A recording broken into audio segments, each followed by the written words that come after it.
The New Mutants is far from Marvel's best film, but it doesn't deserve its catastrophically low box office numbers. On paper, the film should have been a success. It starred great young talent, including The Queen's Gambit's Anya Taylor-Joy, Game of Thrones' Maisie Williams, and Stranger Things' Charlie Heaton. However, it ended up being a major box office bomb for Marvel. The film came at an awkward time in the Marvel timeline, as it was in development around the time of Disney's acquisition of Fox.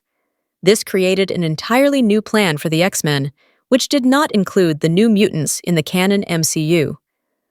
The film was ultimately still released as the final installment in the X-Men series, receiving shocking numbers at the box office.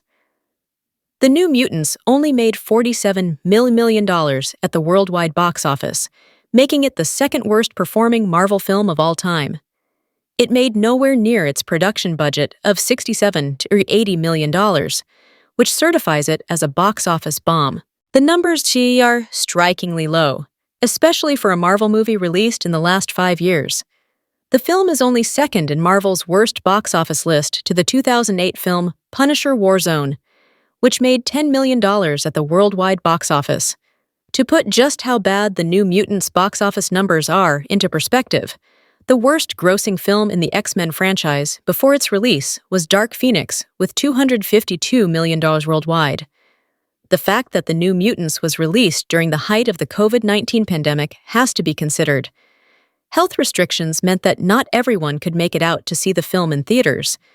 In that regard, it's somewhat impressive that The New Mutants was even able to earn what it did, making even more than most movies from decades before. However, The New Mutants still holds its reputation as the second worst Marvel box office of all time, which may be a surreal title given its release date. Its rocky release puts the film below the entire Sony Spider-Man universe, which arguably features worse films.